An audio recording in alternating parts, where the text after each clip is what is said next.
The Odyssey by Homer. Translated by Samuel Butler. Book 9. Ulysses declares himself and begins his story. The Cicons, Lawofassumption, and Cyclops. And Ulysses answered, King Alcinous, it is a good thing to hear a bard with such a divine voice as this man has.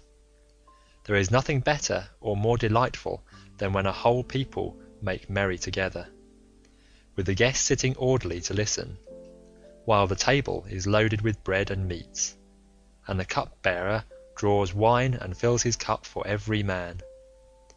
This is indeed as fair a sight as a man can see. Now, however, since you are inclined to ask the story of my sorrows, and rekindle my own sad memories in respect of them, I do not know how to begin, nor yet how to continue and conclude my tale, for the hand of heaven has been laid heavily upon me. Firstly, then, I will tell you my name, that you too may know it, and one day, if I outlive this time of sorrow, may become my guests, though I live so far away from all of you. I am Ulysses, son of Laertes, renowned among mankind for all manner of subtlety, so that my fame ascends to heaven. I live in Ithaca, where there is a high mountain called Neritum, covered with forests, and not far from it there is a group of islands very near to one another, Dulichium, Same, and the wooded island of Zacynthus. It lies squat on the horizon, all highest up in the sea toward the sunset, while the others lie away from it towards dawn. It is a rugged island, but it breeds brave men, and my eyes know none that they better love to look upon. The goddess Calypso kept me with her in her cave, and wanted me to marry her, as did also the cunning Aeaean goddess Circe, but they could neither of them persuade me, for there is nothing dearer to a man than his own country and his parents, and however splendid a home he may have in a foreign country, if it be far from father or mother, he does not care about it. Now, however, I will tell you of the many hazardous adventures which by Jove's will I met with on my return from Troy. When I had set sail thence, the wind took me first to Ismarus, which is the city of the Cicons. There I sacked the town and put the people to the sword. We took their wives and also much booty, which we divided equitably amongst us, so that none might have reason to complain. I then said that we had better make off at once, but my men very foolishly would not obey me, so they stayed there drinking much wine and killing great numbers of sheep and oxen on the sea shore. Meanwhile the Cicons cried out for help to other Cicons who lived inland. These were more in number and stronger, and they were more skilled in the art of war, for they could fight, either from chariots or on foot as the occasion served. In the morning, therefore, they came as thick as leaves and bloom in summer, and the hand of heaven was against us, so that we were hard pressed. They set the battle in array near the ships, and the hosts aimed their bronze-shod spears at one another. So long as the day waxed and it was still morning, we held our own against them, though they were more in number than we.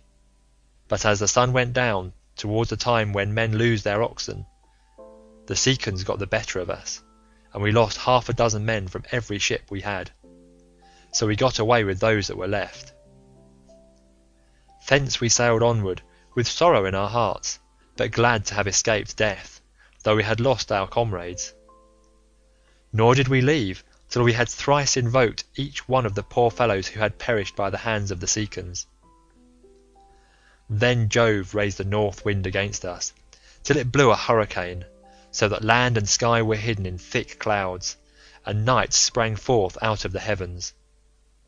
We let the ships run before the gale, but the force of the wind tore our sails to tatters, so we took them down for fear of shipwreck, and rowed our hardest towards the land.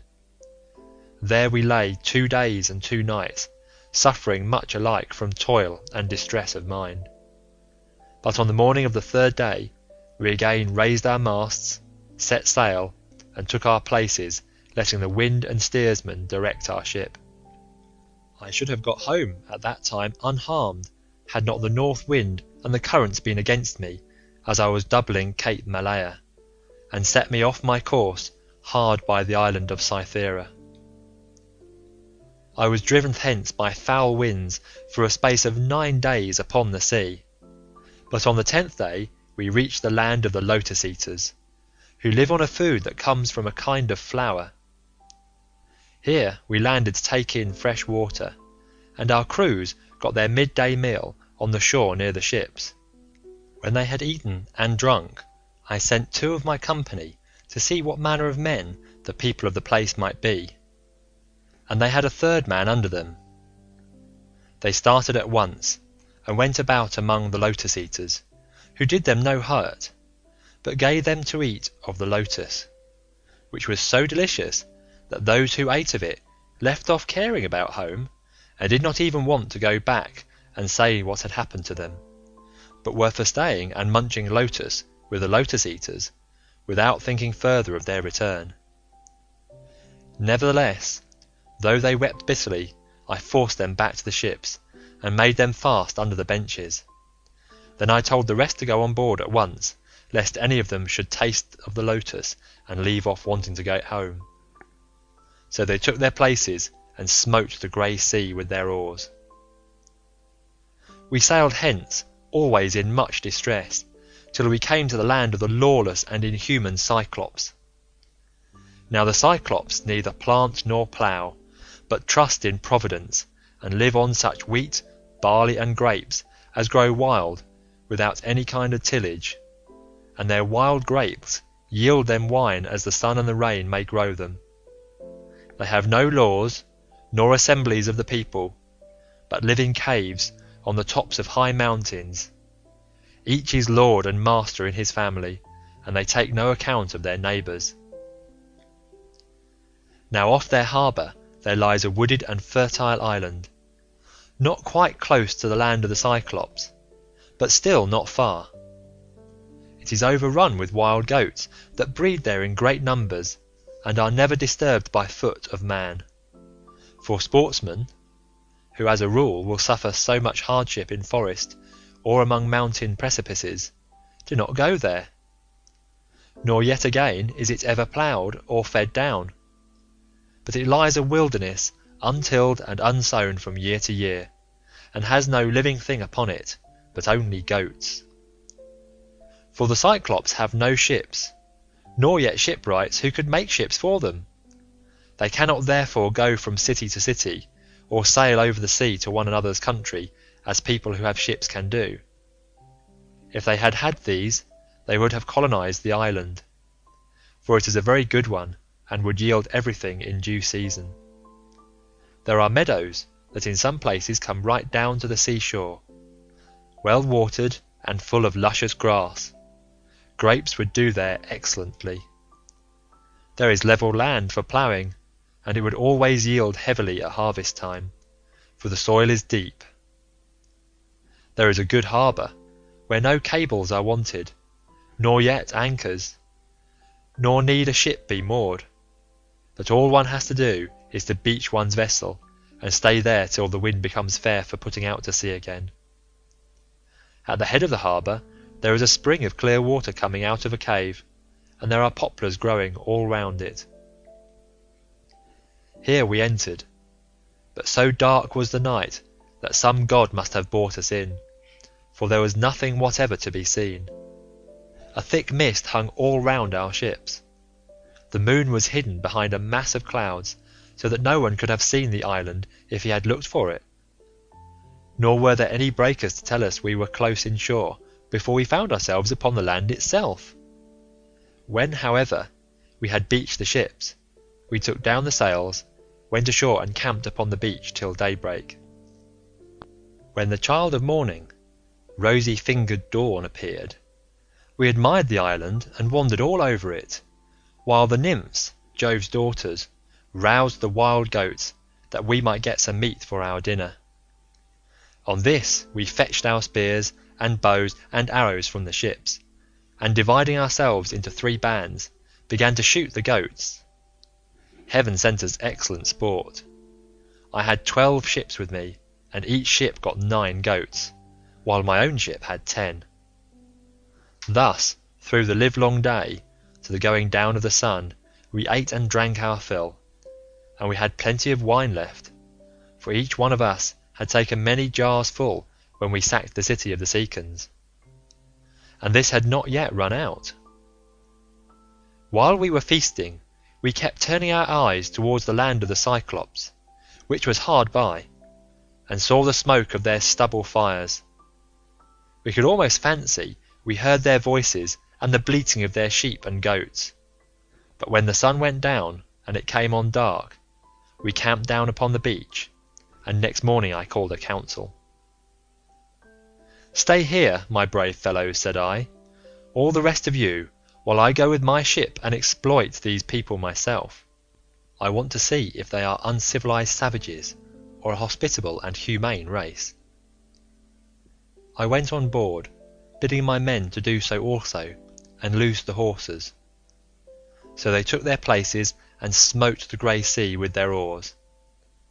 When we got to the land, which was not far, there on the face of a cliff near the sea we saw a great cave overhung with laurels.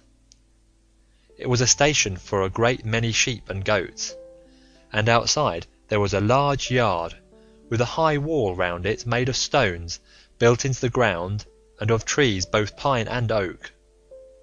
This was the abode of a huge monster who was then away from home shepherding his flocks. He would have nothing to do with other people, but led the life of an outlaw. He was a horrid creature, not like a human being at all, but resembling rather some crag that stands out boldly against the sky on the top of a high mountain. I told my men to draw the ship ashore and stay where they were, all but the 12 best among them, who were to go along with myself. I also took a goat skin of sweet black wine, which had been given me by Maron, son of Euanthes, who was priest of Apollo, the patron god of Ismarus, and lived within the wooded precincts of the temple. When we were sacking the city, we respected him and spared his life, as also his wife and child. So he made me some presents of great value, 7 talents of fine gold, and a bowl of silver, with 12 jars of sweet wine, unblended, and of the most exquisite flavour. Not a man nor maid in the house knew about it, but only himself, his wife, and 1 housekeeper.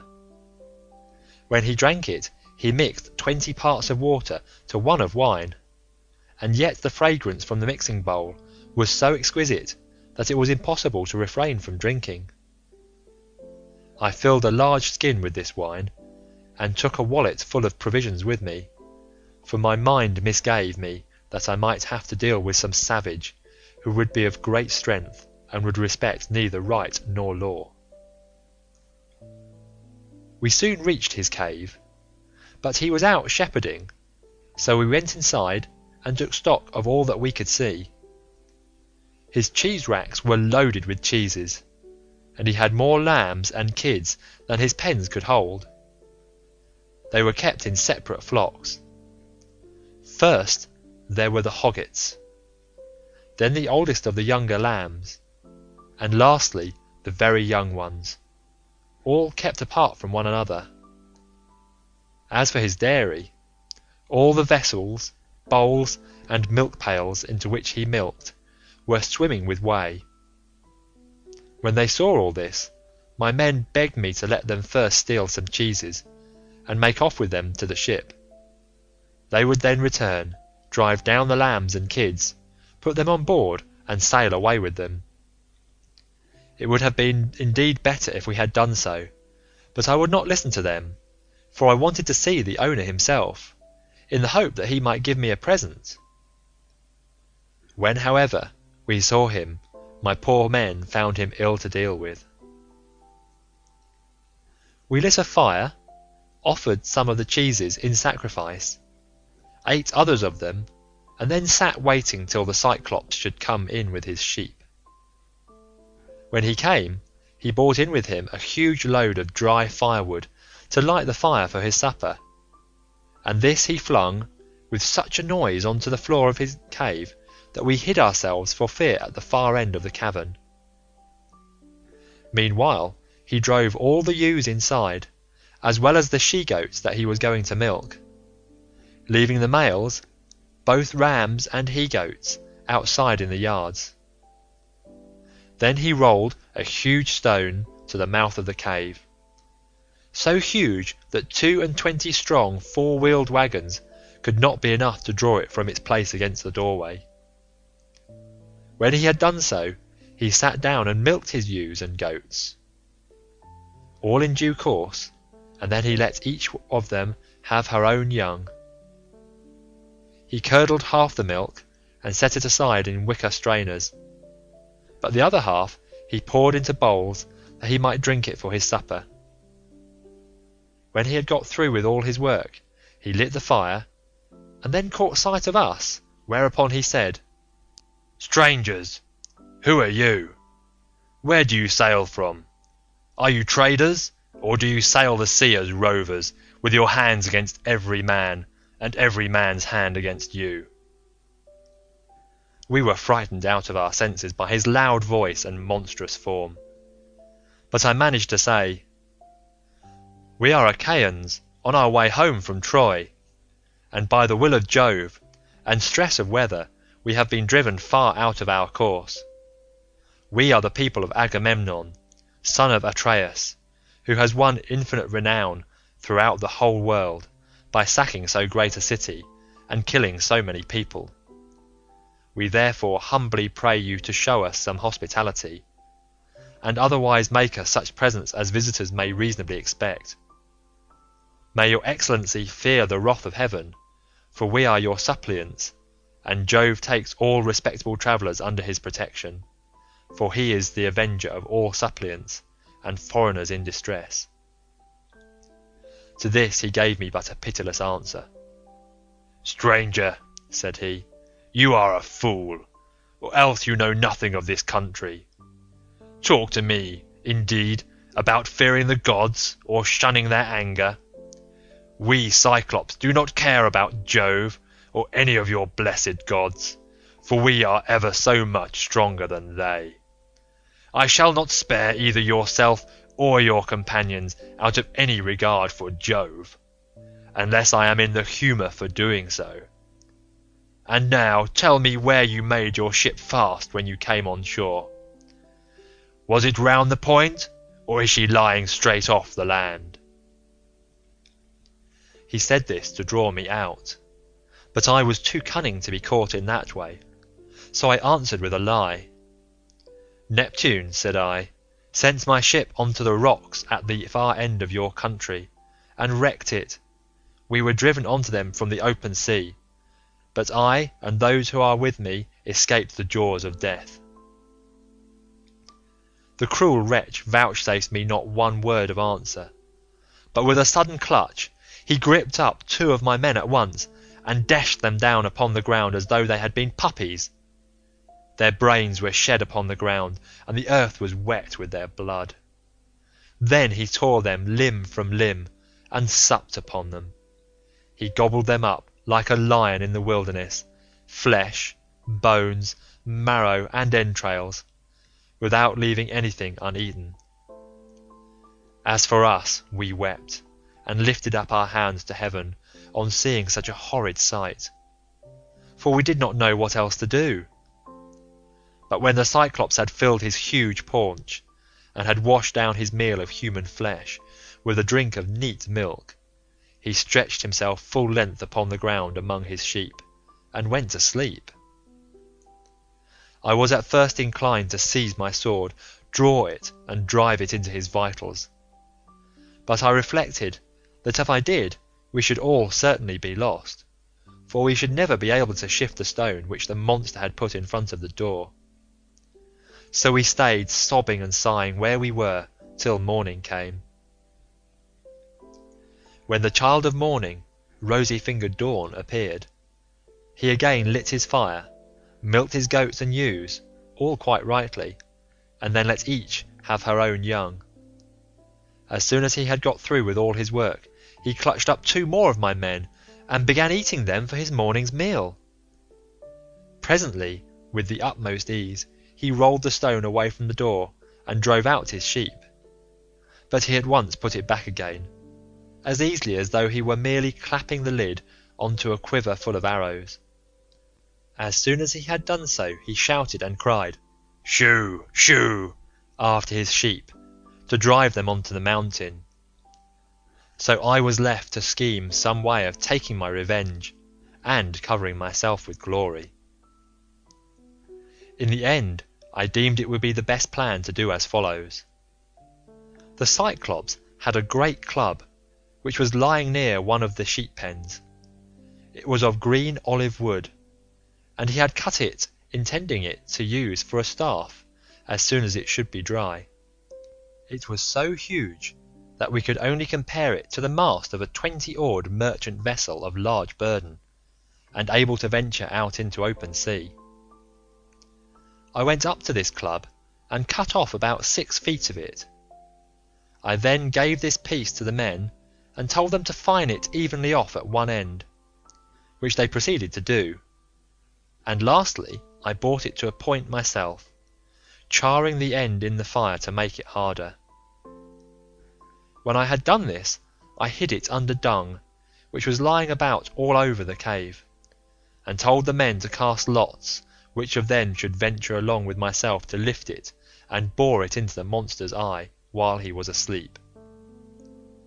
The lot fell upon the very 4 whom I should have chosen, and I myself made 5. In the evening the wretch came back from shepherding, and drove his flocks into the cave, this time driving them all inside, and not leaving any in the yards. I suppose some fancy must have taken him, or a god must have prompted him to do so. As soon as he had put the stone back in its place against the door, he sat down, milked his ewes and his goats all quite rightly, and then let each have her own young. When he had got through with all this work, he gripped up 2 more of my men, and made his supper of them. So I went up to him with an ivy-wood bowl of black wine in my hands. "Look here, Cyclops," said I, "you have been eating a great deal of man's flesh, so take this and drink some wine, that you may see what kind of liquor we had on board my ship.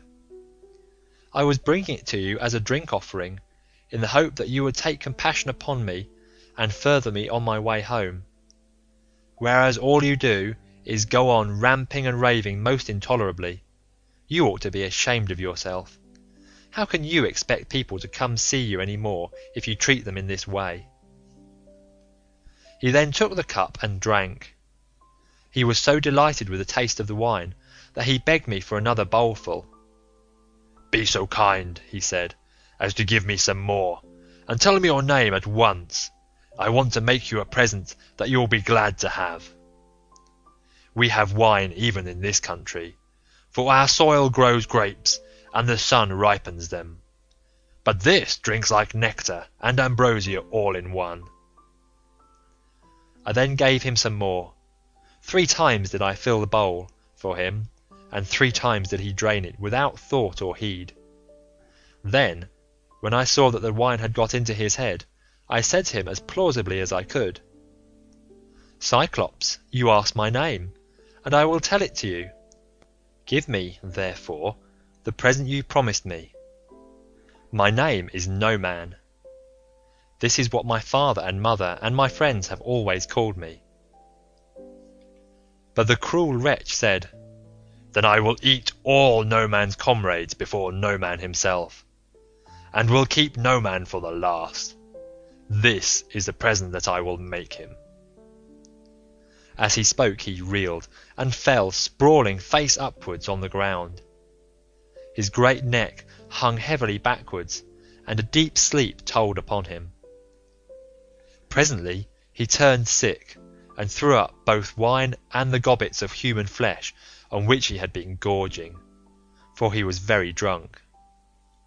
Then I thrust the beam of wood far into the embers to heat it, and encouraged my men lest any of them should turn faint-hearted. When the wood, green though it was about to blaze, I drew it out of the fire glowing with heat, and my men gathered round me, for heaven had filled their hearts with courage. We drove the sharp end of the beam into the monster's eye, and bearing upon it with all my weight, I kept turning it round and round as though I were boring a hole in a ship's plank with an auger, which 2 men with a wheel and strap can keep on turning as long as they choose. Even thus did we bore the red-hot beam into his eye, till the boiling blood bubbled all over it as we worked it round and round, so that the steam from the burning eyeball scalded his eyelids and eyebrows, and the roots of the eye sputtered in the fire. As a blacksmith plunges an axe or hatchet into cold water to temper it, for it is this that gives strength to the iron, and it makes a great hiss as he does so, even thus did the Cyclops' eye hiss round the beam of olive wood, and his hideous yells made the cave ring again. We ran away in a fright, but he plucked the beam all besmirched with gore from his eye, and hurled it from him in a frenzy of rage and pain, shouting as he did so to the other Cyclops who lived on the bleak headlands near him. So they gathered from all quarters round his cave when they heard him crying, and asked him what was the matter with him. "What ails you, Polyphemus," said they, "that you make such a noise, breaking the stillness of the night, and preventing us from being able to sleep? Surely no man is carrying off your sheep. Surely no man is trying to kill you, either by fraud or by force." But Polyphemus shouted to them from inside the cave, "No man is killing me by fraud! No man is killing me by force!" "Then," said they, "if no man is attacking you, you must be ill. When Jove makes people ill, there is no help for it, and you had better pray to your father Neptune." Then they went away, and I laughed inwardly at the success of my clever stratagem. But the Cyclops, groaning and in an agony of pain, felt about with his hands till he found the stone and took it from the door. Then he sat in the doorway and stretched his hands in front of it to catch anyone going out with the sheep, for he thought I might be foolish enough to attempt this. As for myself, I kept on puzzling to think how I could best save my own life and those of my companions. I schemed and schemed as one who knows that his life depends on it, for the danger was very great. In the end, I deemed that this plan would be the best. The male sheep were well grown, and carried a heavy black fleece.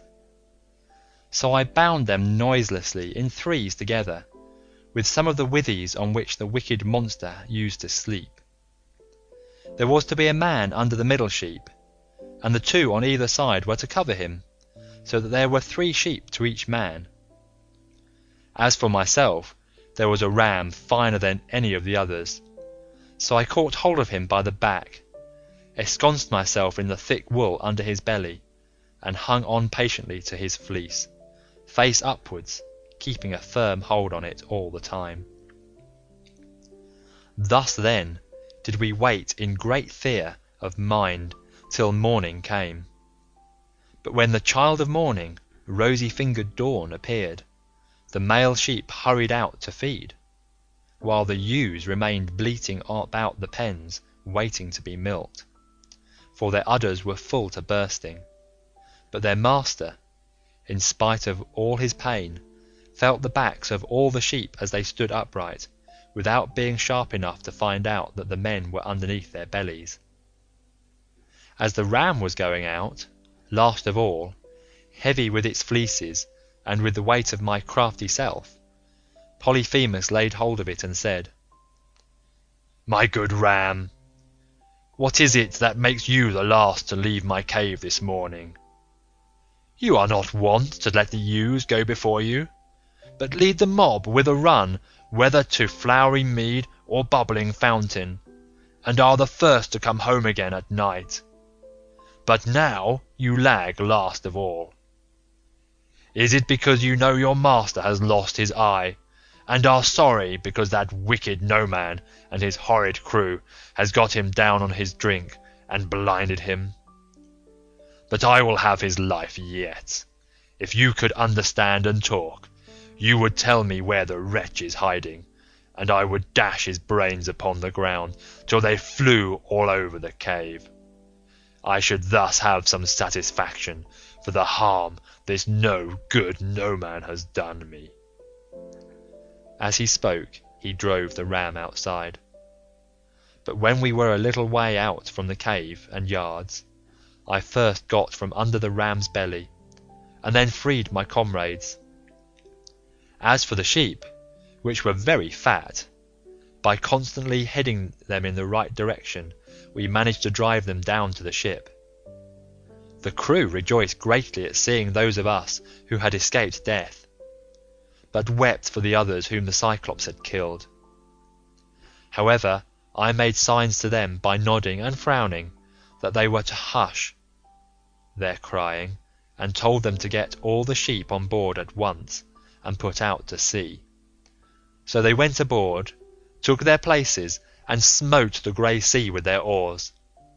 Then, when I had got as far out as my voice would reach, I began to jeer at the Cyclops. "Cyclops," said I, "you should have taken better measure of your man before eating up his comrades in your cave. You wretch, eat up your visitors in your own house? You might have known that your sin would find you out, and now Jove and the other gods have punished you." He got more and more furious as he heard me, so he tore the top from off a high mountain and flung it just in front of my ship, so that it was within a little of hitting the end of the rudder. The sea quaked as the rock fell into it, and the wash of the wave it raised carried us back towards the mainland, and forced us towards the shore. But I snatched up a long pole and kept the ship off, making signs to my men by nodding my head that they must row for their lives. Whereupon they laid out with a will. When we had got twice as far as we were before, I was for jeering at the Cyclops again, but the men begged and prayed of me to hold my tongue. "Do not," they exclaimed, "be mad enough to provoke this savage creature further. He has thrown one rock at us already, which drove us back again to the mainland, and we made sure it had been the death of us. If it had then heard any further sound of voices, he would have pounded our heads and our ship's timbers into a jelly with the rugged rocks he would have heaved at us, for he can throw them a long way."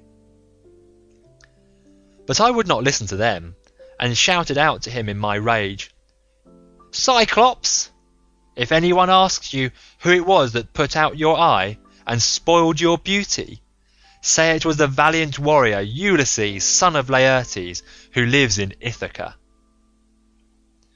On this he groaned and cried out, "Alas, alas, then the old prophecy about me is coming true.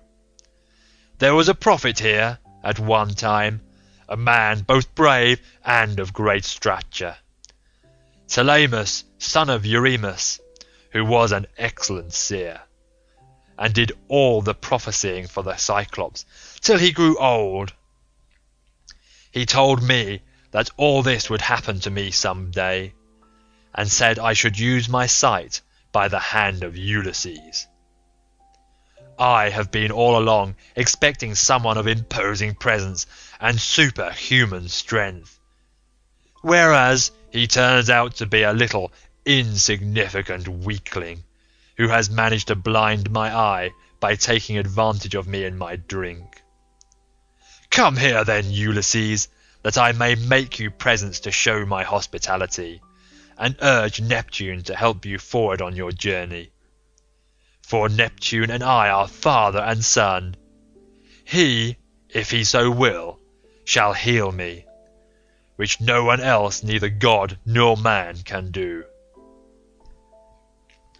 Then I said, "I wish I could be as sure of killing you outright and sending you down to the house of Hades as I am that it will take more than Neptune to cure that eye of yours." On this he lifted up his hands to the firmament of heaven and prayed, saying, "Hear me, great Neptune. If I am indeed your own true begotten son, grant that Ulysses may never reach his home alive, or if he must get back to his friends at last, let him do so late and in sore plight after losing all his men. Let him reach his home in another man's ship and find trouble in his house." Thus did he pray, and Neptune heard his prayer. Then he picked up a rock much larger than the first, swung it aloft, and hurled it with prodigious force. It fell just short of the ship, but was within a little of hitting the end of the rudder. The sea quaked as the rock fell into it, and the wash of the wave it raised drove us onwards on our way towards the shore of the island. When at last we got to the island where we had left the rest of our ships, we found our comrades lamenting us and anxiously awaiting our return. We ran our vessel upon the sands and got out of her onto the sea shore. We also landed the Cyclops' sheep and divided them equitably amongst us so that none might have reason to complain. As for the ram, my companions agreed that I should have it as an extra share. So I sacrificed it on the seashore and burned its thigh bones to Jove, who is the lord of all. But he heeded not my sacrifice, and only thought how he might destroy both my ships and my comrades. Thus through the livelong day, to the going down of the sun, we feasted our fill on meat and drink. But when the sun went down, and it came on dark, we camped upon the beach. When the child of morning, rosy-fingered dawn, appeared, I bade my men on board and loose the horses. Then they took their places and smote the grey sea with their oars. So we sailed on with sorrow in our hearts, but glad to have escaped death, though we had lost our comrades. End of Book 9. The Odyssey by Homer. Translated by Samuel Butler. Book 10. Aeolus, the Laestrygons, Circe. Thence we went on to the Aeolian Islands, where lives Aeolus, son of Hippotas, dear to the immortal gods. It is an island that floats, as it were, upon the sea, iron bound with a wall that girds it. Now Aeolus has 6 daughters and 6 lusty sons. So he made the sons marry the daughters, and they all live with their dear father and mother, feasting and enjoying every conceivable kind of luxury. All day long the atmosphere of the house is loaded with the savour of roasting meats, till it groans again, yard and all. But by night they sleep on their well-made bedsteads, each with his own wife between the blankets. These were the people among whom we had now come. Aeolus entertained me for a whole month, asking me questions all the time about Troy, the Argive fleet, and the return of the Achaeans. I told him exactly how everything had happened, and when I said I must go, and asked him to further me on my way, he made no sort of difficulty, but set about doing so at once. Moreover, he flayed me a prime ox hide to hold the way of the roaring winds, which he shut up in the hide as in a sack, for Jove had made him captain over the winds, and he could stir or still each one of them according to his own pleasure. He put the sack in the ship, and bound the mouth so tightly with a silver thread that not even a breath of a side wind could blow from any quarter. The west wind, which was fair for us, did he alone let blow as it chose, but it all came to nothing, for we were lost through our own folly. 9 days and 9 nights did we sail, and on the 10th day our native land showed on the horizon. We got so close in that we could see the stubble fires burning, and I, being then dead beat, fell into a light sleep, for I had never let the rudder out of my own hands, that we might get home the faster. On this the men fell to talking amongst themselves, and said I was bringing back gold and silver in the sack that Aeolus had given me. Bless my heart, would one turn to his neighbour, saying, how this man gets honoured and makes friends to whatever city or country he may go. See what fine prizes he is taking home from Troy, while we, who have travelled just as far as he have, come back with hands as empty as we set out with. And now Aeolus has given him ever so much more. Quick, let us see what it all is, and how much gold and silver there is in the sack he gave him. Thus they talked, and evil counsels prevailed. They loosed the sack, whereupon the wind flew howling forth, and raised a storm that carried us weeping out to sea and away from our own country. Then I awoke, and knew not whether to throw myself into the sea, or to live on and make the best of it. But I bore it, covered myself up, and lay down in the ship, while the men lamented bitterly as the fierce winds bore our fleet back to the Aeolian island.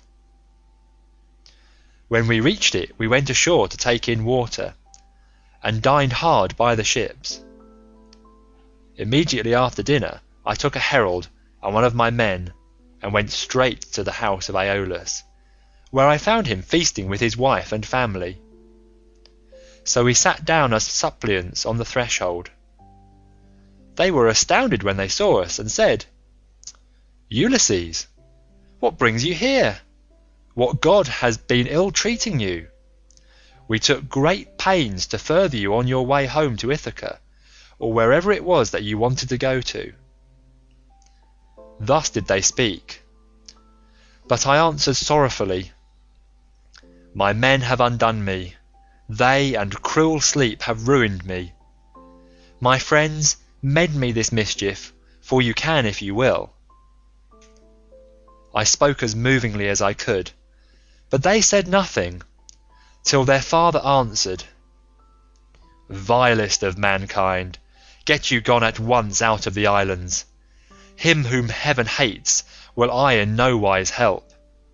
Be off, for you came here as one abhorred of heaven. And with these words he sent me sorrowing from his door. Thence we sailed sadly on, till the men were worn out with long and fruitless rowing, for there was no longer any wind to help them.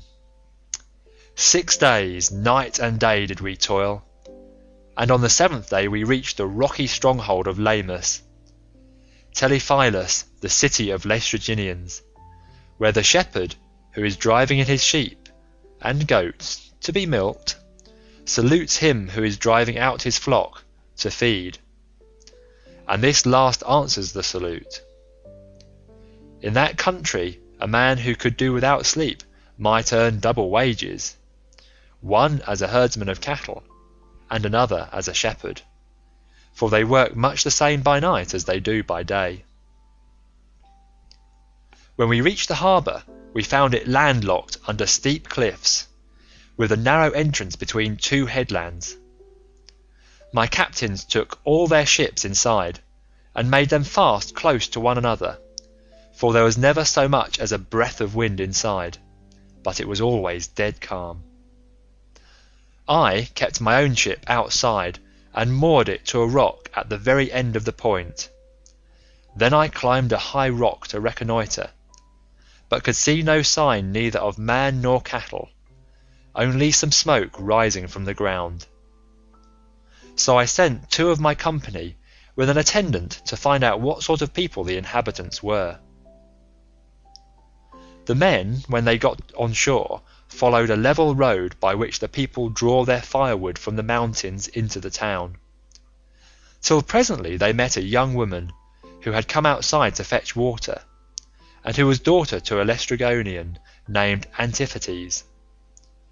She was going to the fountain Artacia, from which the people bring in their water, and when my men had come close up to her, they asked her who the king of that country might be, and over what kind of people he ruled. So she directed them to her father's house. But when they got there, they found his wife to be a giantess as huge as a mountain, and they were horrified at the sight of her. She at once called her husband Antiphates from the place of assembly, and forthwith he set about killing my men. He snatched up one of them, and began to make his dinner of him then and there, whereon the other 2 ran back to the ships as fast as ever they could. But Antiphates raised a hue and cry after them, and thousands of sturdy Laestrygonians sprang up from every quarter, ogres, not men. They threw vast rocks at us from the cliffs as though they had been mere stones, and I heard the horrid sound of the ships crunching up against one another, and the death cries of my men as the Laestrygonians speared them like fishes and took them home to eat them. While they were thus killing my men within the harbour, I drew my sword, cut the cable of my own ship, and told my men to row with all their might, if they too would not fare like the rest. So they laid out for their lives, and we were thankful enough when we got into open waters, out of reach of the rocks they hurled at us. As for the others, there was not one of them left. Thence we sailed sadly on, glad to have escaped death, though we had lost our comrades, and came to the Aeaean island, where Circe lives, a great and cunning goddess, who is own sister to the magician Aeetes, for they are both children of the sun by Perse, who is daughter to Oceanus. We brought our ship into a safe harbour without a word, for some god guided us thither, and having landed we lay there for 2 days and 2 nights, worn out in body and mind. When the morning of the 3rd day came, I took my spear and my sword, and went away from the ship to reconnoitre, and see if I could discover signs of human handiwork, or hear the sound of voices. Climbing to the top of a high lookout, I espied the smoke of Circe's house rising upwards amid a dense forest of trees, and when I saw this I doubted whether, having seen the smoke, I would not go at once and find out more. But in the end I deemed it best to go back to the ship, give the men their dinners, and send some of them instead of going myself. When I had nearly got back to the ship, some god took pity upon my solitude, and sent a fine antlered stag right into the middle of my path. He was coming down his pasture in the forest to drink of the river, for the heat of the sun drove him, and as he passed I struck him in the middle of the back. The bronze point of the spear went clean through him, and he lay groaning in the dust until the life went out of him. Then I set my foot upon him, drew my spear from the wound, and laid it down. I also gathered rough grass and rushes, and twisted them into a fathom or so of good stout rope, with which I bound the 4 feet of the noble creature together. Having so done, I hung him round my neck, and walked back to the ship leaning upon my spear, for the stag was much too big for me to be able to carry him on my shoulder, steadying him with one hand. As I threw him down in front of the ship, I called the men and spoke cheeringly man by man to each of them. "Look here, my friends," said I, "we are not going to die so much before our time after all, and at any rate we will not starve so long as we have got something to eat and drink on board." On this they uncovered their heads upon the seashore and admired the stag, for he was indeed a splendid fellow. Then, when they had feasted their eyes upon him sufficiently, they washed their hands and began to cook him for dinner. Thus, through the livelong day to the going down of the sun, we stayed there eating and drinking our fill. But when the sun went down and it came on dark, we camped upon the seashore. When the child of morning, rosy-fingered dawn, appeared, I called a council and said, "My friends, we are in very great difficulties. Listen therefore to me. We have no idea where the sun either sets or rises, so that we do not even know east from west. I see no way out of it. Nevertheless, we must try and find one. We are certainly on an island, for I went as high as I could this morning and saw the sea reaching all round it to the horizon. It lies low, but towards the middle I saw smoke rising from out of a thick forest of trees." Their hearts sank as they heard me, for they remembered how they had been treated by the Laestrygonian Antiphates and by the savage ogre Polyphemus. They wept bitterly in their dismay, but there was nothing to be got by crying. So I divided them into 2 companies and set a captain over each. I gave one company to Eurylochus, while I took command of the other myself. Then we cast lots in a helmet, and the lot fell upon Eurylochus. So he set out with his 22 men, and they wept, as also did we who were left behind. When they reached Circe's house, they found it built of cut stones, on a site that could be seen from far, in the middle of the forest. There were wild mountain wolves and lions prowling all round it, poor bewitched creatures whom she had tamed by her enchantments and drugged into subjection. They did not attack my men, but wagged their great tails, fawned upon them and rubbed their noses lovingly against them, as hounds crowd round their master when they see him coming from dinner, for they know he will bring them something. Even so did these wolves and lions with their great claws fawn upon my men. But the men were terribly frightened at seeing such strange creatures. Presently they reached the gates of the goddess's house, and as they stood there they could hear Circe within, singing most beautifully as she worked at her loom, making a web so fine, so soft, and of such dazzling colours as no one but a goddess could weave. On this Polites, whom I valued and trusted much more than any other of my men, said, "There is someone inside working at a loom and singing most beautifully. The whole place resounds with it. Let us call her and see whether she is woman or goddess." They called her, and she came down, unfastened the door and bade them enter. They, thinking no evil, followed her, all except Eurylochus, who suspected mischief and stayed outside. When she had got them into her house, she set them upon benches and seats, and mixed them a mess with cheese, honey, meal, and Pramnian wine. But she drugged it with wicked poisons to make them forget their homes, and when they had drunk, she turned them into pigs by a stroke of her wand, shut them up in her pigsties. They were like pigs, head, hair, and all, and they grunted just as pigs do, but their senses were the same as before, and they remembered everything. Thus then were they shut up squealing, and Circe threw them some acorns and beech masts, such as pigs eat. But Eurylochus hurried back to tell me about the sad fate of our comrades. He was so overcome with dismay that though he tried to speak, he could find no words to do so. His eyes filled with tears, and he could only sob and sigh, till at last we forced his story out of him, and he told us what had happened to the others.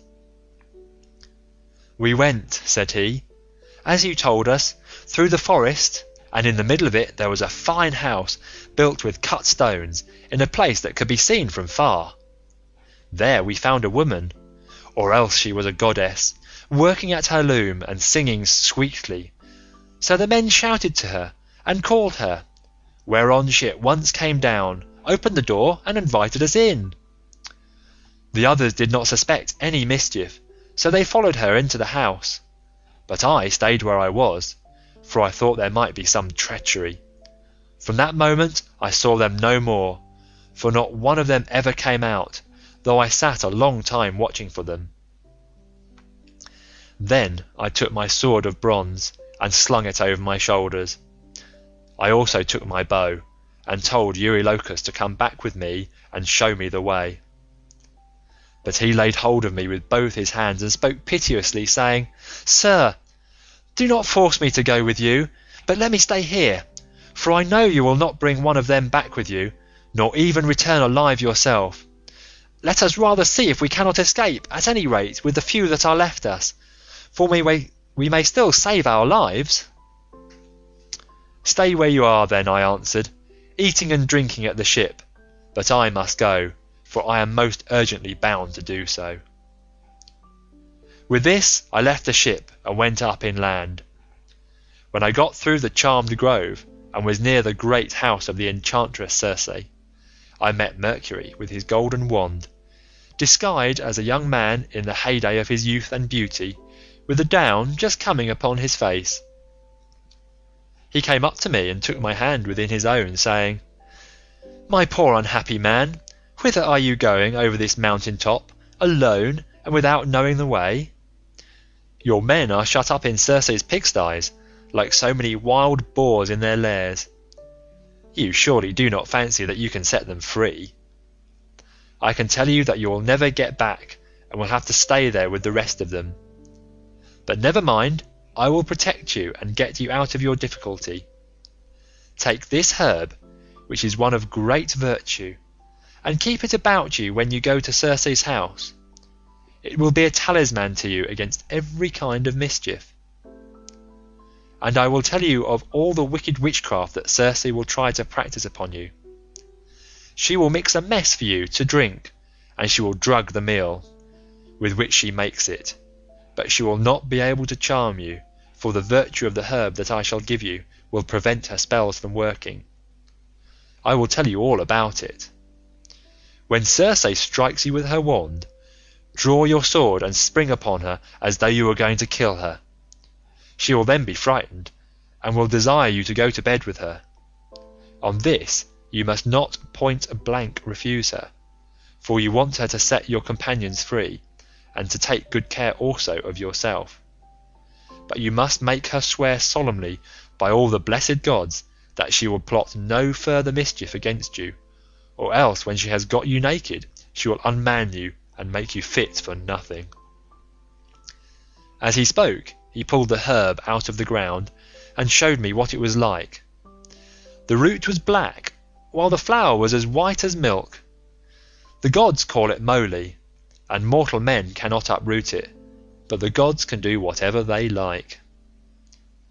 Then Mercury went back to high Olympus, passing over the wooded island. But I fared onward to the house of Circe, and my heart was clouded with care as I walked along.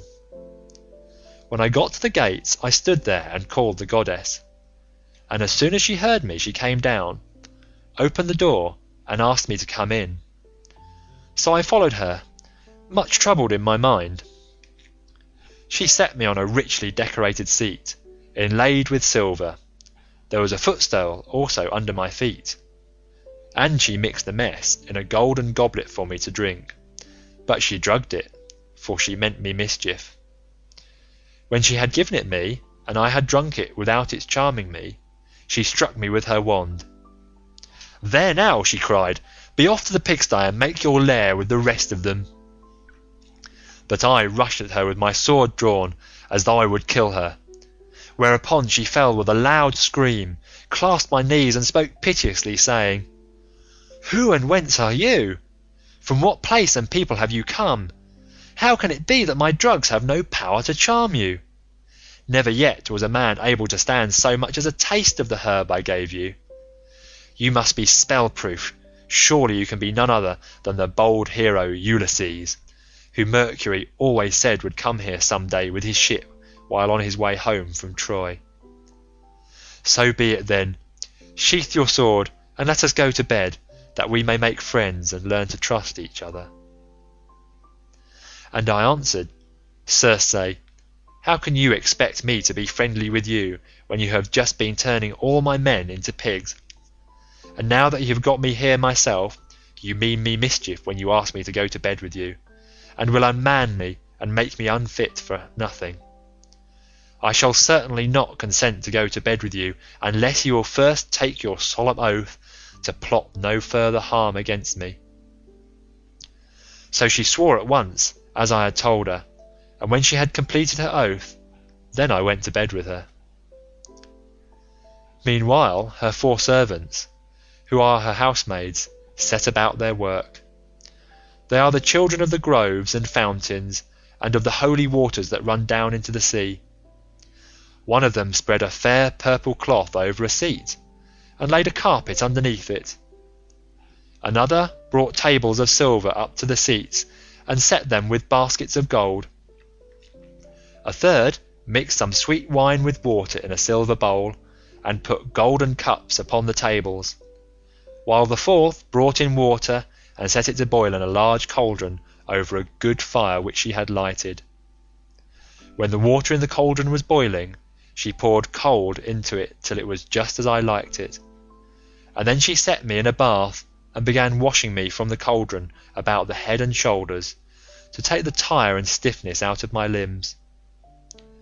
As soon as she had done washing me and anointing me with oil, she arrayed me in a good cloak and shirt, and led me to a richly decorated seat inlaid with silver. There was a footstool also underneath my feet. A maidservant then brought me water in a beautiful golden ewer, and poured it into a silver basin for me to wash my hands, and she drew a clean table beside me. An upper servant brought me bread, and offered me many things, of what there was in the house, and then Circe bade me eat, but I would not, and sat without heeding what was before me, still moody and suspicious. When Circe saw me sitting there without eating, and in great grief, she came to me and said, Ulysses, why do you sit like that, as though you were dumb, gnawing at your own heart and refusing both meat and drink? Is it that you are still suspicious? You ought not to be, for I have already sworn solemnly that I will not hurt you. And I said, Circe, no man with any sense of what is right can think of either eating or drinking in your house until you have set his friends free and let him see them. If you want me to eat and drink, you must free my men and bring them to me, that I may see them with my own eyes. When I had said this, she went straight through the court with her wand in her hand, and opened the pigsty doors.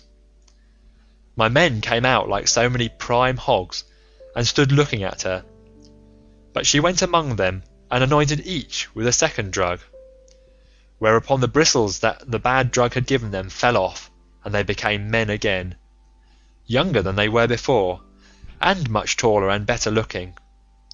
They knew me at once, seized me each of them by the hand, and wept for joy, till the whole house itself was filled with the sound of their halloa bellowing.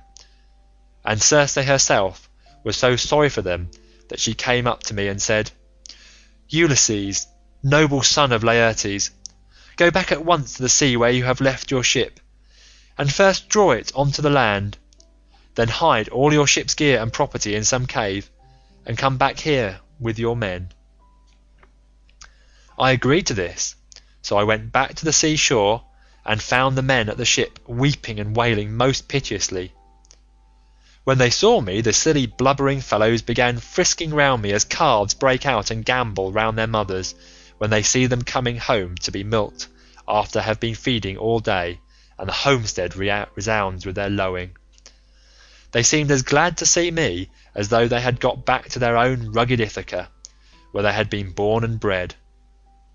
"Sir," said the affectionate creatures, "we are as glad to see you back as though you had got safe home to Ithaca. But tell us all about the fate of our comrades." I spoke comforting to them, and said, "We must draw our ship onto the land and hide the ship's gear with all our property in some cave. Then come with me, all of you, as fast as you can to Circe's house, where you will find your comrades eating and drinking in the midst of great abundance." On this, the men would have come with me at once, but Eurylochus tried to hold them back and said, "Alas, poor wretches that we are, what will become of us? Rush not on your ruin by going to the house of Circe, who will turn us all into pigs or wolves or lions, and we shall have to keep guard over her house. Remember how the Cyclops treated us when our comrades went inside his cave, and Ulysses with them. It was all through his sheer folly that those men lost their lives." When I heard him, I was in two minds whether or no to draw the keen blade that hung by my sturdy thigh and cut his head off in spite of his being a near relation of my own. But the men interceded for him and said, "Sir, if it may so be, let this fellow stay here and mind the ship, but take the rest of us with you to Circe's house." On this we all went inland, and Eurylochus was not left behind after all, but came on too, for he was frightened by the severe reprimand that I had given him. Meanwhile Circe had been seeing that the men who had been left behind were washed and anointed with olive oil. She had also given them woolen cloaks and shirts, and when we came we found them all comfortably at dinner in her house. As soon as the men saw each other face to face and knew one another, they wept for joy and cried aloud till the whole palace rang again. Thereon Circe came up to me and said, "Ulysses, noble son of Laertes, tell your men to leave off crying. I know how much you have all of you suffered at sea, and how ill you have fared among cruel savages on the mainland. But that is over now, so stay here and eat and drink till you are once more as strong and hearty as you were when you left Ithaca, for at present you are weakened both in body and mind.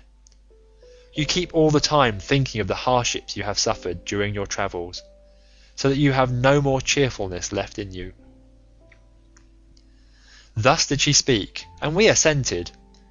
We stayed with Circe for a whole 12 months, feasting upon an untold quantity both of meat and wine.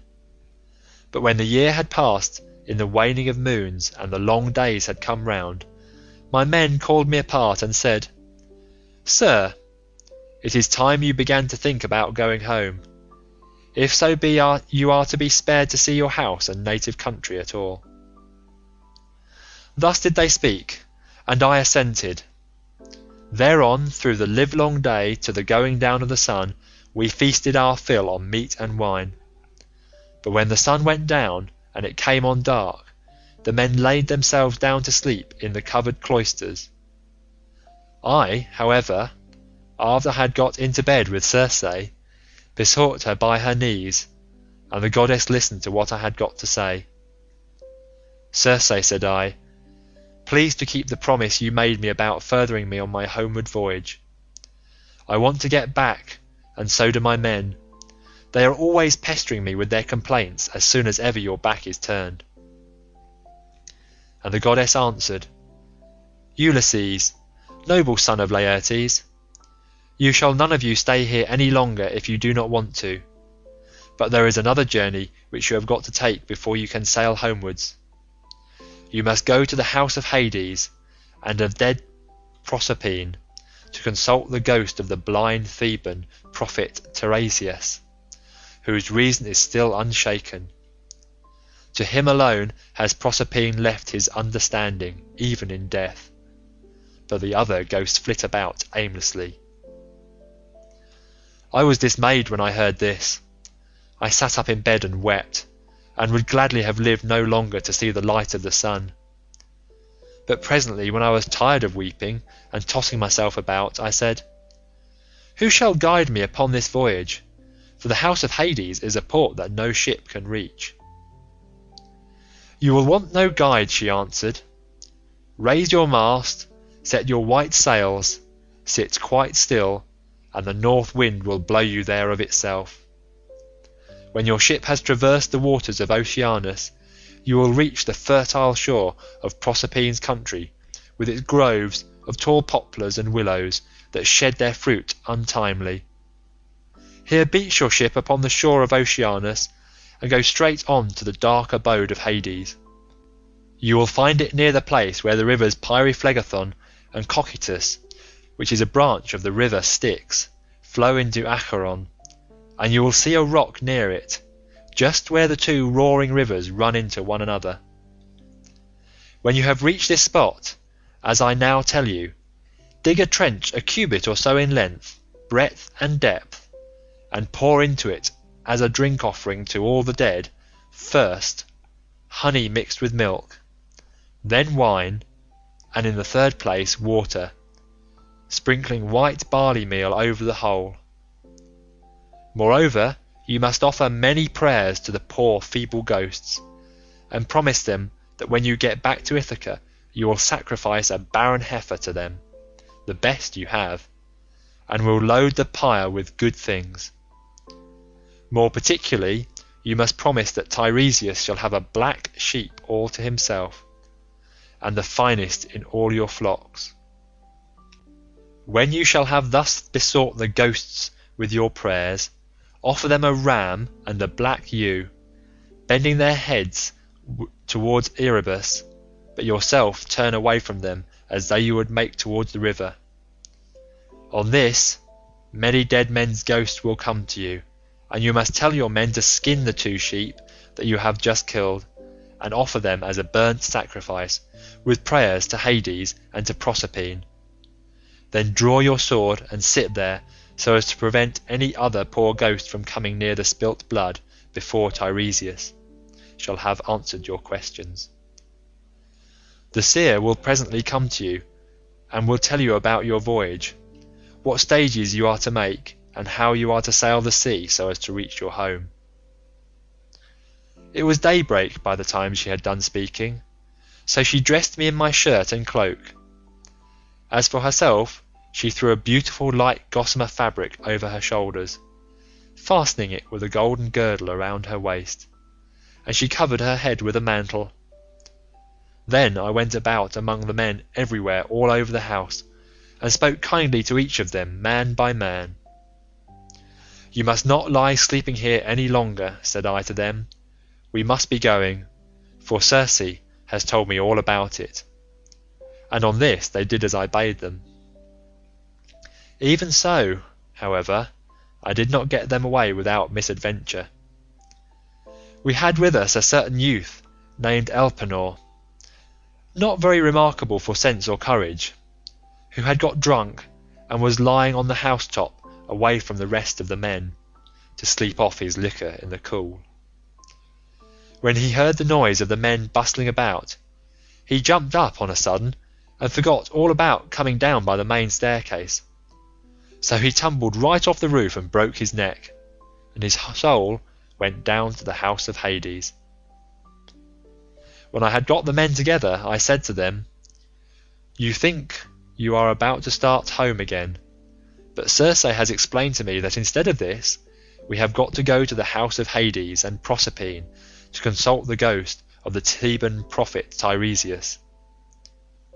The men were broken-hearted as they heard me, and threw themselves on the ground, groaning and tearing their hair. But they did not mend matters by crying. When we reached the seashore, weeping and lamenting our fate, Circe bought the ram and the ewe, and we made them fast hard by the ship. She passed through the midst of us without our knowing it, for who can see the comings and goings of a god, if the god does not wish to be seen? End of Book 10. The Odyssey by Homer, translated by Samuel Butler. Book number 11. The Visit to the Dead. Then When we had got down to the seashore, we drew our ship into the water, and got her mast and sails into her. We also put the sheep on board, and took our places, weeping and in great distress of mind. Circe, that great and cunning goddess, sent us a fair wind that blew dead aft, and stayed steadily with us, keeping our sails all the time well filled, so we did whatever wanted doing to the ship's gear, and let her go as the wind and helmsman headed her. All day long her sails were full as she held her course over the sea, but when the sun went down and darkness was over all the earth, we got into the deep waters of the river Oceanus, where lie the land and city of the Cimmerians, who live enshrouded in mist and darkness, which the rays of the sun never pierce, neither at his rising nor as he goes down again out of the heavens, but the poor wretches live in one long melancholy night. When we got there, we beached the ship, took the sheep out of her, and went along by the waters of Oceanus till we came to the place of which Circe had told us. Here Perimedes and Eurylochus held the victims, while I drew my sword and dug the trench a cubit each way. I made a drink offering to all the dead, first with honey and milk, then with wine, and thirdly with water, and I sprinkled white barley meal over the whole, praying earnestly to the poor feckless ghosts, and promising them that when I got back to Ithaca I would sacrifice a barren heifer for them, the best I had, and would load the pyre with good things. I also particularly promised that Tiresias should have a black sheep to himself, the best in all my flocks. When I had prayed sufficiently to the dead, I cut the throats of the 2 sheep and let the blood run into the trench, whereon the ghosts came trooping up from Erebus, brides, young bachelors, old men worn out with toil, maids who had been crossed in love, and brave men who had been killed in battle, with their armor still smirched with blood. They came from every quarter and flitted round the trench with a strange kind of screaming sound that made me turn pale with fear. When I saw them coming, I told the men to be quick and flay the carcasses of the 2 dead sheep and make burnt offerings of them, and at the same time to repeat prayers to Hades and to Proserpine. But I sat where I was with my sword drawn, and would not let the poor feckless ghosts come near the blood till Tiresias should have answered my questions. The first ghost that came was that of my comrade Elpenor, for he had not yet been laid beneath the earth. We had left his body unwaked and unburied in Circe's house, for we had had too much else to do. I was very sorry for him, and cried when I saw him. "Elpenor," said I, "how did you come down here into this gloom and darkness? You have got here on foot quicker than I have with my ship." "Sir," he answered with a groan, "it was all bad luck, and my own unspeakable drunkenness. I was lying asleep on the top of Circe's house, and never thought of coming down again by the great staircase, but fell right off the roof and broke my neck, so my soul came down to the house of Hades. And now I beseech you by all those whom you have left behind you, though they are not here, by your wife, by the father who brought you up when you were a child, and by Telemachus, who is the one hope of your house, do what I shall now ask you. I know that when you leave this limbo, you will again hold your ship for the Aegean island. Do not go thence leaving me unwaked and unburied behind you, or I may bring heaven's anger upon you, but burn me with whatever armor I have, build a barrow for me on the seashore, that may tell people in days to come what a poor unlucky fellow I was, and plant over my grave the oar that I used to row with when I was yet alive and with my messmates."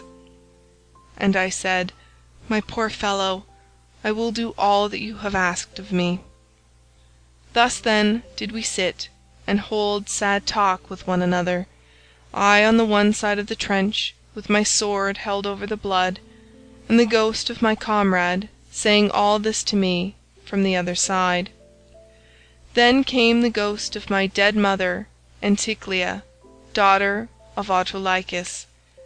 I had left her alive when I set out for Troy, and was moved to tears when I saw her, but even so, for all my sorrow, I would not let her come near the blood till I had asked my questions of Tiresias. Then came also the ghost of Theban Tiresias, with his golden sceptre in his hands. He knew me, and said, "Ulysses, noble son of Laertes, why, poor man, have you left the light of day, and come down to visit the dead in this sad place? Stand back from the trench, and withdraw your sword, that I may drink of the blood, and answer your questions truly." So I drew back, and sheathed my sword, whereon, when he had drank of the blood, he began with his prophecy. "You want to know," said he, "about your return home, but heaven will make this hard for you. I do not think that you will escape the eye of Neptune, who still nurses his bitter grudge against you for having blinded his son. Still, after much suffering, you may get home, if you can restrain yourself and your companions, when your ship reaches the Thrinacian island, where you will find the sheep and cattle belonging to the sun, who sees and gives ear to everything. If you leave these flocks unharmed and think of nothing but of getting home, you may yet, after much hardship, reach Ithaca, but if you harm them, then I forewarn you of the destruction both of your ship and of your men. Even though you may yourself escape, you will return in bad plight after losing all your men, in another man's ship, and you will find trouble in your house which will be overrun by high-handed people who are devouring your substance under the pretext of paying court and making presents to your wife.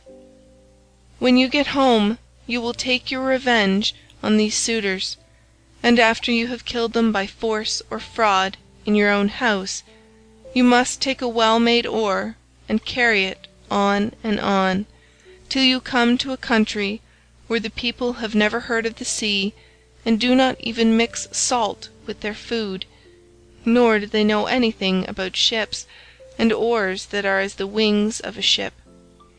I will give you this certain token which cannot escape your notice. A wayfarer will meet you and will say it must be a winnowing shovel that you have got upon your shoulder.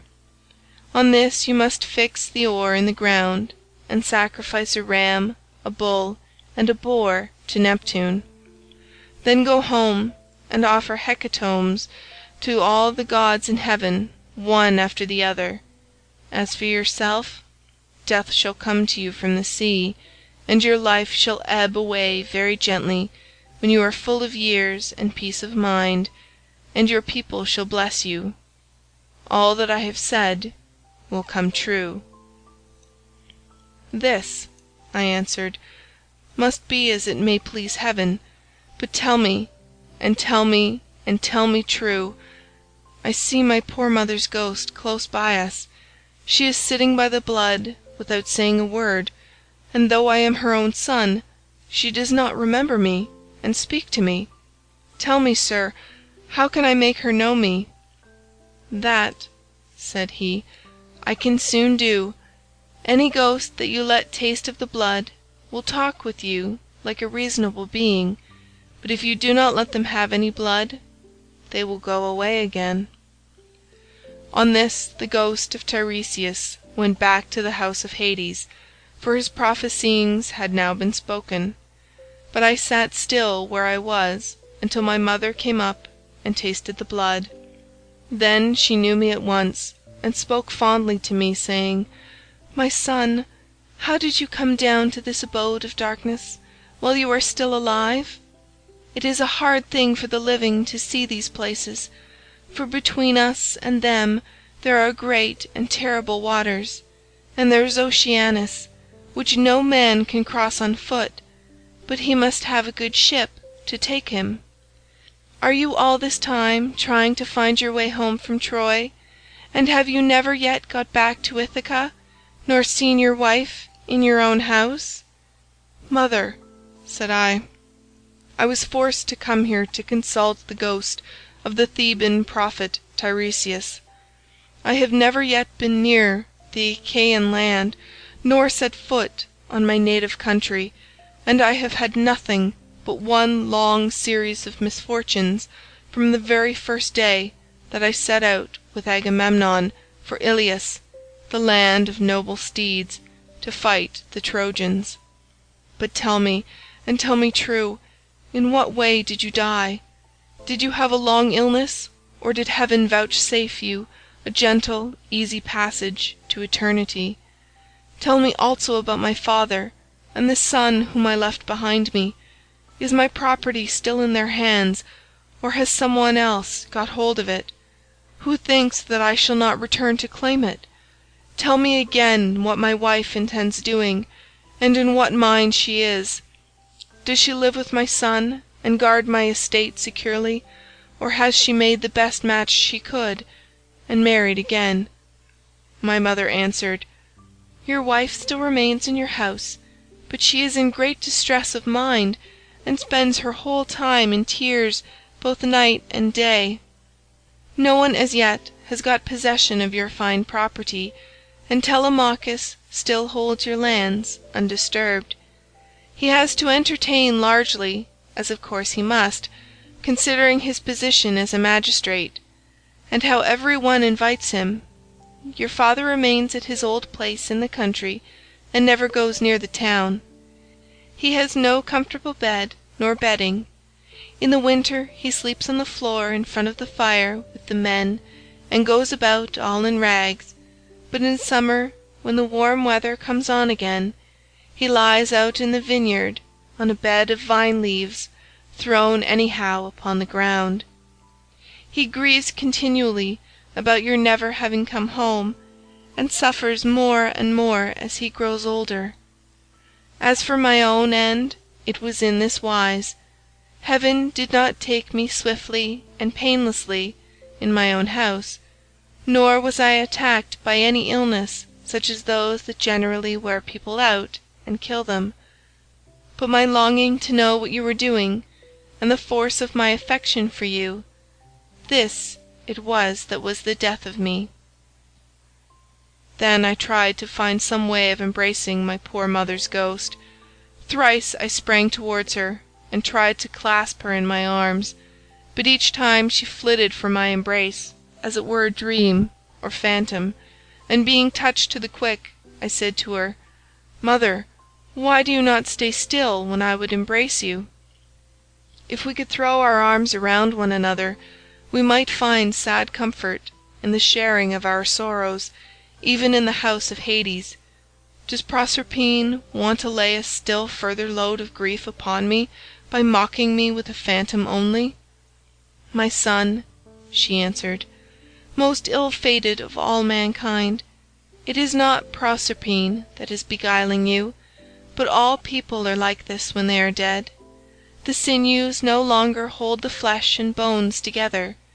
These perish in the fierceness of consuming fire as soon as life has left the body, and the soul flits away as though it were a dream. Now, however, go back to the light of day as soon as you can, and note all these things that you may tell them to your wife hereafter." Thus we did converse, and anon Proserpine sent up the ghosts of the wives and daughters of all the most famous men. They gathered in crowds about the blood, and I considered how I might question them severally.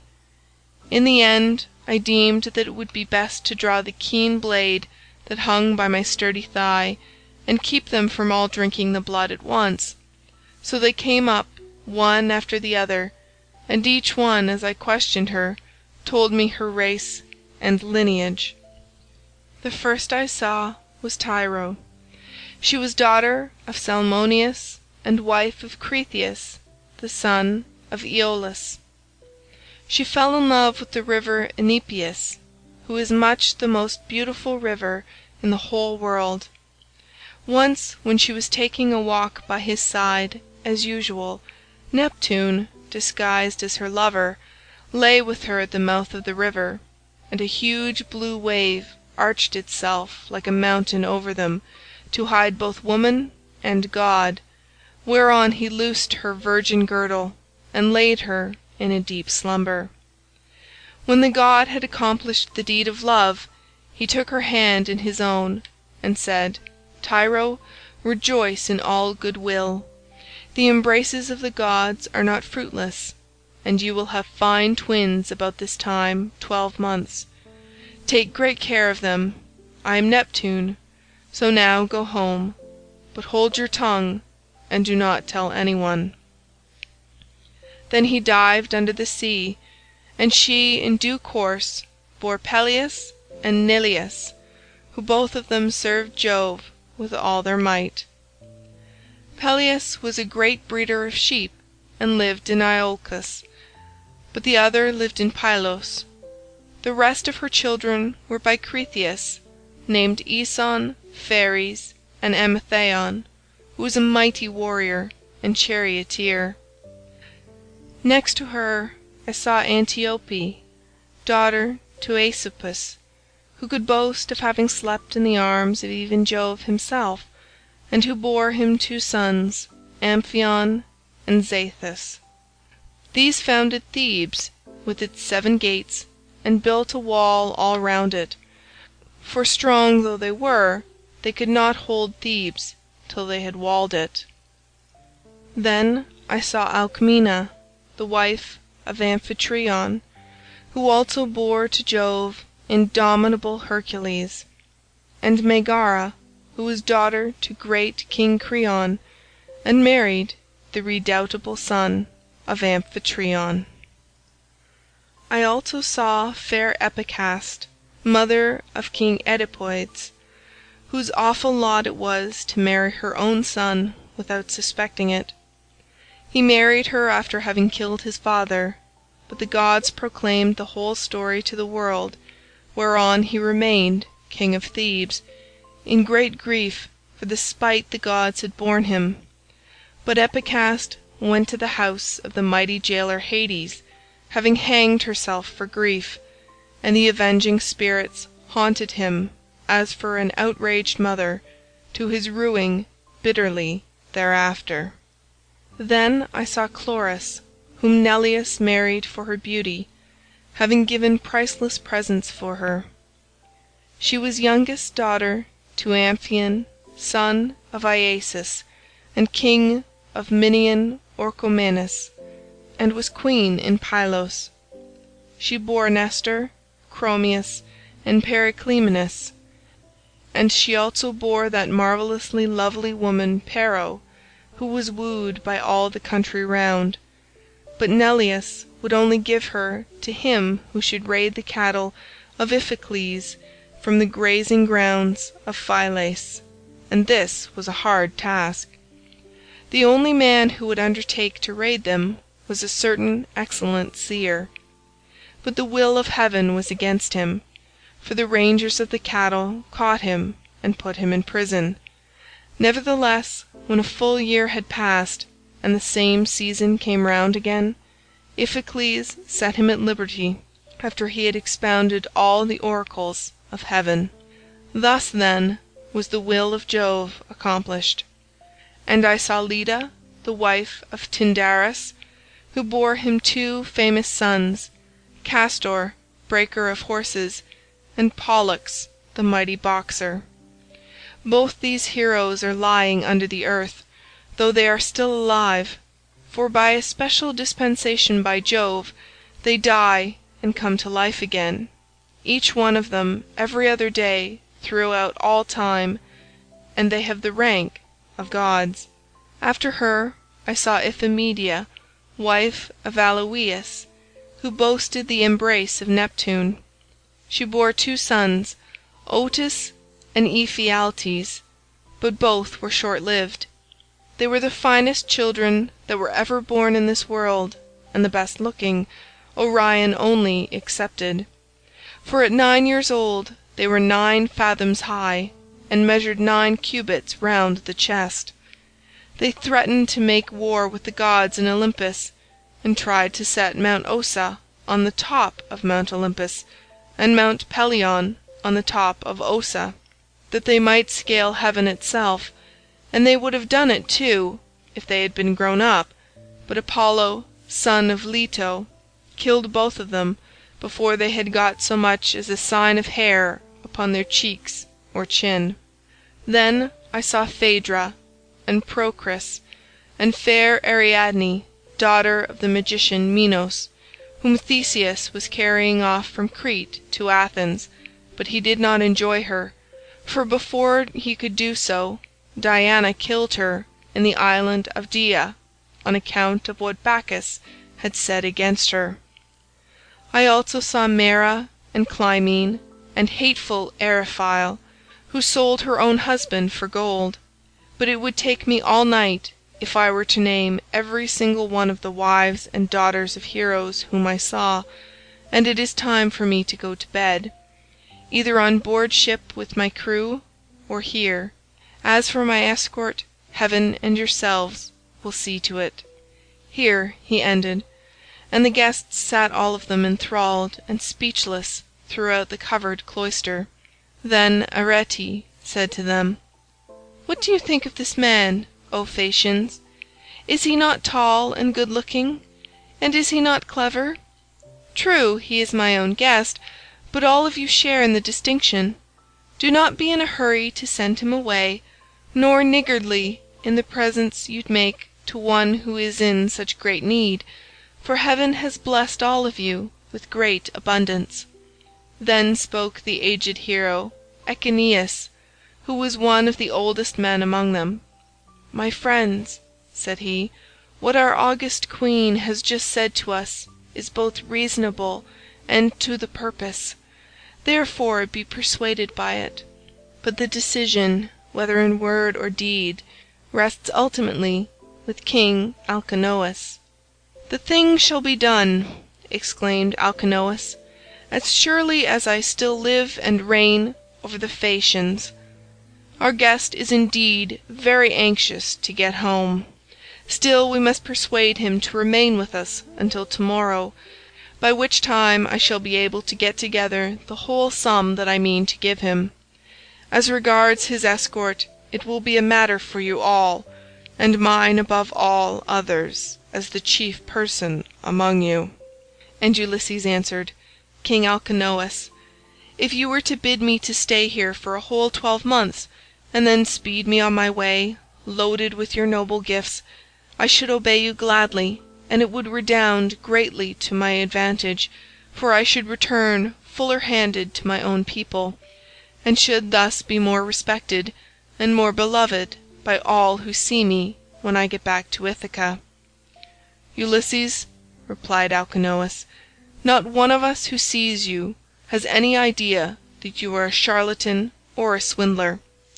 I know there are many people going about who tell such plausible stories that it is very hard to see through them, but there is a style about your language which assures me of your good disposition. Moreover, you have told the story of your own misfortunes and those of the Argives, as though you were a practised bard. But tell me, and tell me true, whether you saw any of the mighty heroes who went to Troy at the same time with yourself, and perished there. The evenings are still at their longest, and it is not yet bedtime. Go on, therefore, with your divine story, for I could stay here listening till tomorrow morning, so long as you will continue to tell us of your adventures."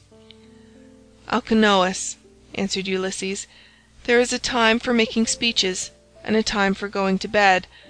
Nevertheless, since you so desire, I will not refrain from telling you the still sadder tale of those of my comrades who did not fall fighting with the Trojans, but perished on their return, through the treachery of a wicked woman.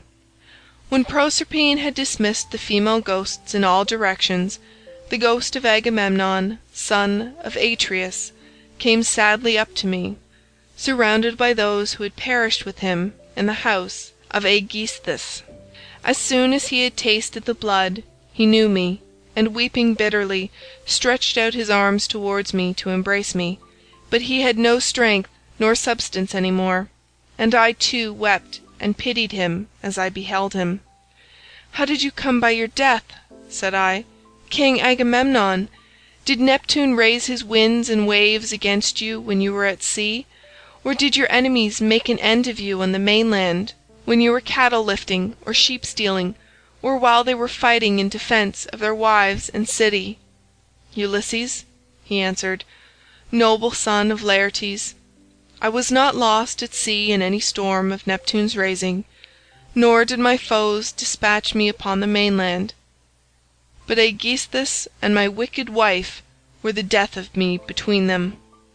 He asked me to his house, feasted me, and then butchered me most miserably, as though I were a fat beast in a slaughter-house, while all around me my comrades were slain like sheep or pigs for the wedding breakfast or picnic or gorgeous banquet of some great nobleman. You must have seen numbers of men killed either in a general engagement or in single combat, but you never saw anything so truly pitiable as the way in which we fell in that cloister, with the mixing bowl and the loaded tables lying all about, and the ground reeking with our blood. I heard Priam's daughter Cassandra scream as Clytemnestra killed her close beside me. I lay dying upon the earth with the sword in my body, and raised my hands to kill the slut of a murderess, but she slipped away from me. She would not even close my lips nor my eyes when I was dying, for there is nothing in this world so cruel and so shameless as a woman when she has fallen into such guilt as hers was. Fancy murdering her own husband! I thought I was going to be welcomed home by my children and my servants, but her abominable crime has brought disgrace on herself and all women who shall come after, even on the good ones." And I said, "In truth Jove has hated the house of Atreus from first to last in the matter of their women's counsels. See how many of us fell for Helen's sake, and now it seems that Clytemnestra hatched mischief against you too during your absence. Be sure, therefore," continued Agamemnon, "and not be too friendly even with your own wife. Do not tell her all that you know perfectly well yourself. Tell her a part only, and keep your own counsel about the rest.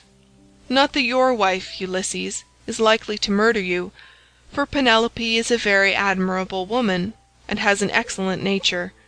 We left her a young bride with an infant at her breast when we set out for Troy. This child no doubt is now grown up happily to man's estate, and he and his father will have a joyful meeting, and embrace one another as it is right they should do, whereas my wicked wife did not even allow me the happiness of looking upon my son, but killed me ere I could do so. Furthermore I say, and lay my saying to your heart, do not tell people when you are bringing your ship to Ithaca, but steal a march upon them, for after all this there is no trusting women. But now tell me, and tell me true, can you give me any news of my son Orestes? Is he in Orchomenus, or at Pylos, or is he at Sparta with Menelaus, for I presume that he is still living." And I said, "Agamemnon, why do you ask me? I do not know whether your son is alive or dead, and it is not right to talk when one does not know." As we two sat weeping and talking thus sadly with one another, the ghost of Achilles came up to us with Patroclus, Antilochus, and Ajax, who was the finest and goodliest man of all the Danaans after the son of Peleus. The fleet descendant of Aeacus knew me and spoke piteously, saying, "Ulysses, noble son of Laertes, What deed of daring will you undertake next, that you venture down to the house of Hades, among us silly dead, who are but the ghosts of them that can labour no more?" And I said, "Achilles, son of Peleus, foremost champion of the Achaeans, I came to consult Tiresias and see if he could advise me about my return home to Ithaca, for I have never yet been able to get near the Achaean land, nor to set foot in my own country, but have been in trouble all the time. As for you, Achilles, no one was ever yet so fortunate as you have been, nor ever will be, for you were adored by all us Argives as long as you were alive, and now that you are here, you are a great prince among the dead. Do not, therefore, take it so much to heart, even if you are dead." "Say not a word," he answered, "in death's favour. I would rather be a paid servant in a poor man's house, and be above ground, than king of kings among the dead. But give me news about my son. Is he gone to the wars, and will he be a great soldier, or is this not so? Tell me also if you have heard anything about my father, Peleus. Does he still rule among the Myrmidons, or do they show him no respect throughout Hellas and Phthia, now that he is old and his limbs fail him? Could I but stand by his side in the light of day, with the same strength that I had when I killed the bravest of our foes upon the plain of Troy, could I but be as I then was, and go even for a short time to my father's house, any one who tried to do him violence or supersede him would soon rue it."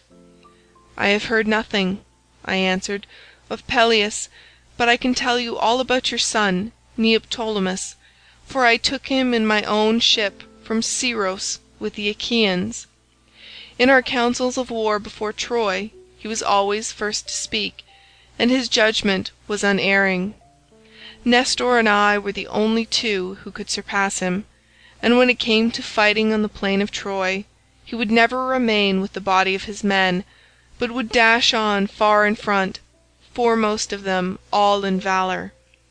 Many a man did he kill in battle. I cannot name every single one of those whom he slew while fighting on the side of the Argives, but will only say how he killed that valiant hero Eurypylus, son of Telephus, who was the handsomest man I ever saw, except Memnon. Many others also of the Cettians fell around him by reason of a woman's bribes. Moreover, when all the bravest of the Argives went inside the horse that Aeneas had made, and it was left to me to settle when we should either open the door of our ambuscade or close it, though all the other leaders and chief men among the Danaans were drying their eyes and quaking in every limb, I never once saw him turn pale, nor wipe a tear from his cheek.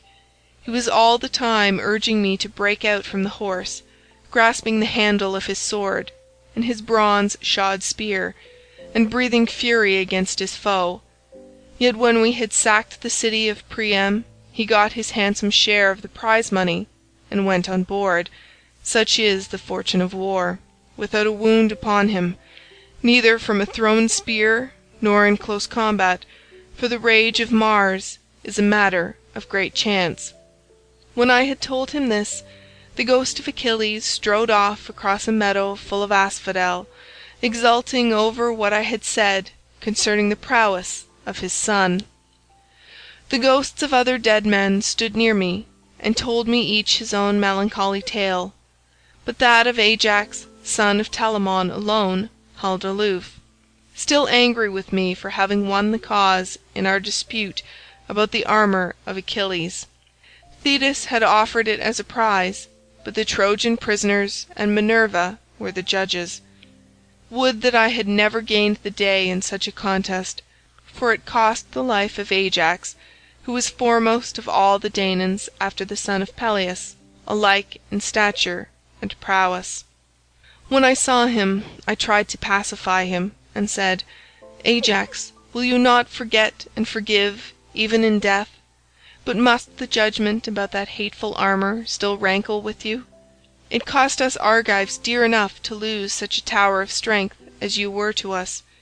We mourned you as much as we mourned Achilles, son of Peleus himself, nor can the blame be laid on anything but on the spite which Jove bore against the Danaans, for it was this that made him counsel your destruction.